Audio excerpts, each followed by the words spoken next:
I've watched so many crises unfold around the world, but I've never seen the church respond quite like they did with Ukraine. I recently went to see it with my own eyes, and honestly, it shocked me.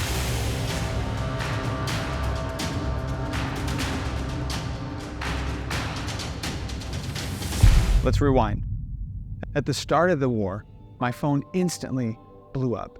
Every friend or ministry partner throughout all of Eastern Europe became overwhelmed by the overnight refugee crisis. So we set up everything in 4 hours yesterday. Can you imagine that? I can't. I did that, but I can't. I don't know how we did that. I have no idea what was going on, but we just did it. The borders were backlogged for days. That's when my brother, who lives in Budapest, Hungary, went to the train station. So the first time I saw the refugees at our local train station, it was on my way home from work, because I went through my daily tram ride took me right through the downtown train station. So it was unavoidable for me to see all of the refugees. And so when I saw that, the first thing that came to my mind was what's going on, first of all, and then secondly was just, what can I do? How can I help? Because seeing this, I knew there was something I could do. So I just wanted to know, I wanted to figure out what I could do. So I started thinking, and the first thing that was practical was food and water. So I went to the store, grabbed a few things at the store, and started just handing them out to people, talking with them, getting to know them, learning where they were from. I met a group of 4 guys who originally were from Africa, and they went to Ukraine for study. And then when I met them, they told me a story about, they told me their story, and they had been on the train for 6 days, and they hadn't had food or water, and they had to sleep on the ground. And so it was devastating to hear that from their mouths and see, after they've gone through all of that, they still had a smile on their face. So I was able to give them a little food, give them a little cash, and they were on their way to Germany. So they caught the next train out of the train station. And that was just one of the many stories. They were all kind of the same story, but from different perspectives. So I'm here in the office of Next Steps. It's an organization here in Budapest, cooking and packing food for 50 to 100 people. Hopefully we can get through a lot. So we're doing round by round, people coming in, registering, and we're giving them food. And so we've given out probably 20 plates, and there's a couple people who are delivering them to the houses where the refugees are staying.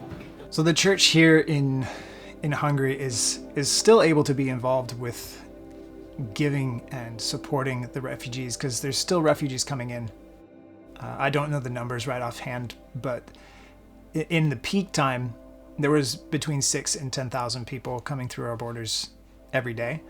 It's reported that nearly 3 million refugees crossed into Hungary. While Doug was meeting people in Hungary, I was at the US-Mexico border, working with multiple government agencies and local churches to help get Ukrainian refugees to safety. Yeah, we're here at this is called the park. We call it the park here in TJ. And we're right behind me is the border, about, 300 meters down. You can't really see it, but in that direction. We got about 400 people that are here. This is their last staging area before they get up to the border. It could be anywhere from 10 hours here to, 30 hours. We don't know. It kind of keeps on changing, but like I said, there's about 400 people in this area, and we've had a lot of problems with rats and just unsanitary, but we're doing our best. Okay, I'm here down in Tijuana right now. We're calling this place the Hub. There's about 300 people here that were not here literally yesterday. This place was just an empty gym. It was given to us to utilize by the Mexican government, and so the system down here is working. We suspect there's a lot more people coming, but what a cool opportunity to see this in action.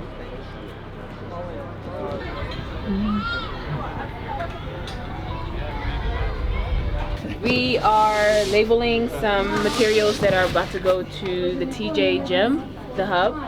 Some medical stuff. We have burn kit in here, some baby's things. Here's some video of the big pizza. You can get your pizza, go ahead. Yeah, get it, come on. There was something absurd about this situation. Governments were not responding fast enough. There was too much red tape. Large organizations couldn't move assets or people fast enough to meet people's needs. But then something really, really interesting happened. At the time of filming this video, there are still 3.7 million people displaced inside Ukraine. Nations Outreach has committed to keep showing up and helping our friends care for their neighbors. Click the link in the description below to help as we go into Ukraine and continue to tell their stories. The church became the fastest, most effective aid organization in the world. Overnight, I saw millions of dollars given by church members throughout the world to help refugees get to safety. The enormous generosity and the empathy of the church made me proud to be a part of the people of God. I want to show you what I just saw in a small town inside Ukraine, where a church of just 65 people has helped to feed more than 100,000 refugees as they pass through their town.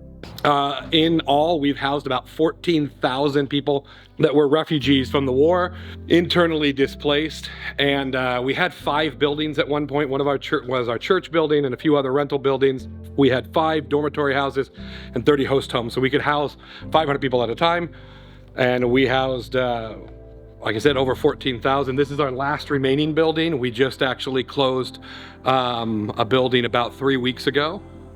And so we're keeping this open at least through the end of April. And our goal at the very beginning was simply, we wanted to give people a place to stay, and we were going to use our church, and we were prepared. As soon as the war happened, we started setting things up, building showers, building beds out of styrofoam. And what happened was we were buying supplies. And so we use these big pots to cook over an open fire. One of them is going to be the rice or grain or kasha that we have with vegetables, and the other one's going to be soup. One is going to be the grain, and then we have one for tea, so that we cover all the needs. Because our goal is never like, here's the simplest food we can give, and it's, if we wouldn't eat it, we're not going to serve it.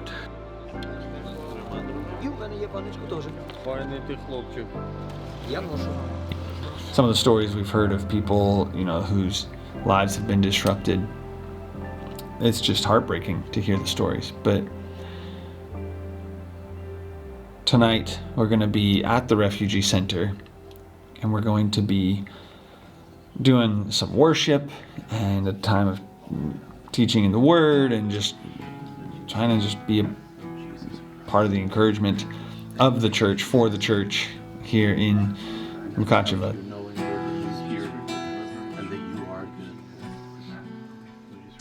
I never thought a $1 donation could matter so much. At the start of the war, I was at a church talking about the ongoing aid work. That afternoon, I had someone hand me a $20,000 check. It was astounding to see that level of generosity. What happened next, though, is what really shook me. Another older lady with a small, shaky voice walked up and handed me a single dollar bill. She expressed with great sadness that it was all she had in her purse, but she wanted to give it to me to take to the front lines. I'll never forget that moment. That picture of giving everything she had to another person in need showed me this one simple principle. A healthy church truly is a generous church.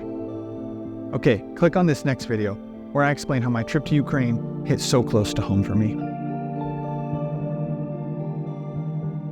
Okay, yeah, it's your typical story that we lost a bag, right? That's pretty much no. That's it. That's the story. No, we lost the bag. With last minute, we had to move things around, and one of the things we moved around was all my guitar stuff. But at least the guitar came through, but the accompanying parts to it didn't. So we're scrambling, but that's great. We got this little